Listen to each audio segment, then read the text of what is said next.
Welcome to another edition of Exploring the Wild Side. We're here today in a little town south of Las Vegas called Good Springs. Named after rancher Joseph Good, Good Springs was officially established around 1904. Over the years, lead, silver, copper, zinc, and gold have all been mined from this area. Most early buildings in the town were constructed during the mining boom spurred by the railroad in 1910 and 1911, including the Pioneer Saloon, considered to be one of the oldest saloons in Nevada.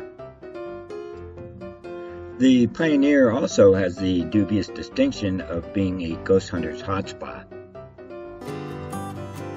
The coroner's report that hangs on the wall talks about some bullet holes, which might explain how the place came to be haunted. But the real reason we're here today is to have a look for the wild Mustang herds out in the desert surrounding Good Springs. When I first started this project, there were at least 6 to 8 different herds.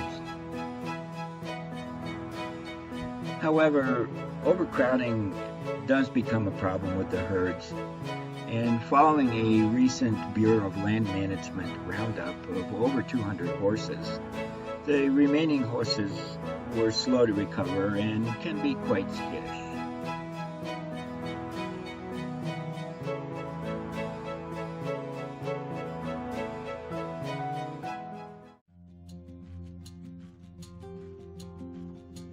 The springtime snows and rains bring a time of renewal to the usually dry desert. Flowers and cactus bloom abundantly, birds flutter about building new nests, and food is everywhere.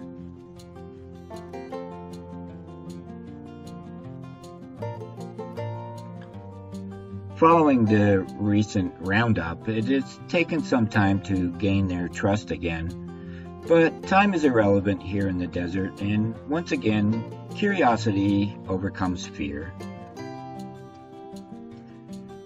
Generally, it's not recommended to get too close to such large and unpredictable animals, but they do seem to sense that no malice is intended and usually let me get close to them.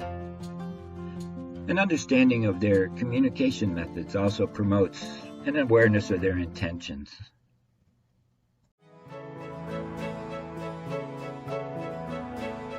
Although it appears like they might seriously hurt each other, this amazing dance they perform is most often meant to strengthen the bond of the herd. Herds are social groups that maintain constant communication by using a variety of not only sounds, but through touch and visual means. And if you just watch the horse's ears, their eyes, and their mouth, they'll telegraph what their intentions might be.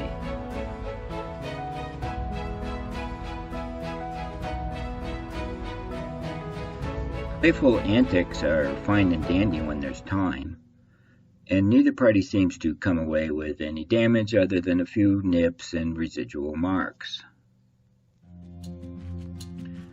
However, when it comes to herd survival, the mood can suddenly change, and so do the survival tactics. A mare from another herd approaches the darker herd stallion from another herd that is grazing nearby.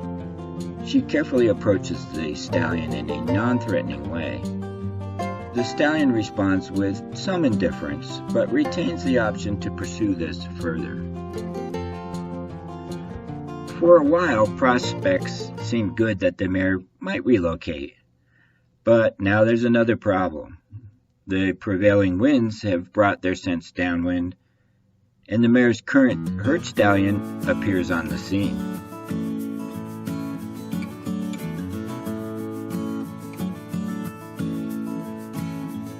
It doesn't take long for the two to realize there's a problem, and it takes an even shorter time for the wandering mare to decide it's best to go home.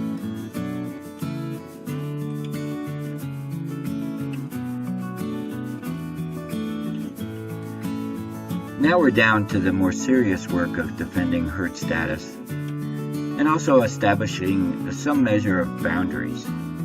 But amazingly, even during more aggressive fighting, there seems to be a desire not to cause great injury. Hooves miss their target ever so slightly, and rear kicks slash through empty space. Almost like an agreement was reached beforehand about the rules of engagement.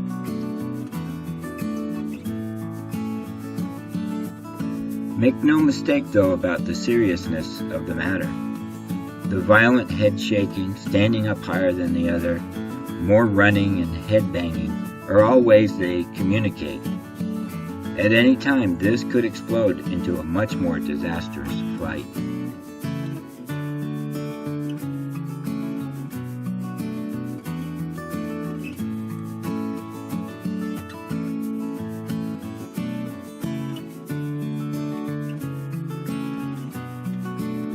Today, as usually happens, it's a draw, and with some final head tossing and intimidation, both parties seem satisfied, and an understanding is finally reached.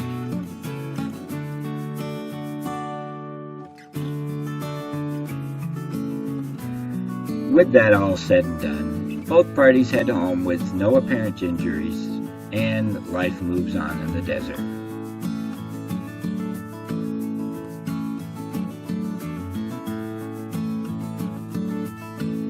It's a frequent occurrence here with the wild herds, and a breathtaking experience to watch in person. Being among them while they go about their daily routines is an incredible experience. The sheer power and magnificent presence of these horses is a tribute to their heritage and ability to adapt to the very harsh environment of the desert Southwest. There's no doubt that the wild Mustang of the Southwest is a magnificent horse and an essential part of the natural desert of the Southwest. I hope they remain here around Good Springs for many generations to enjoy.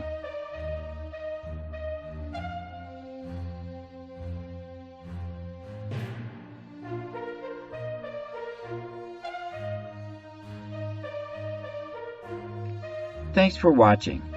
I'll see you next time in upcoming episodes as I explore more about the wild Mustangs of the Southwest, here on Exploring the Wild Side.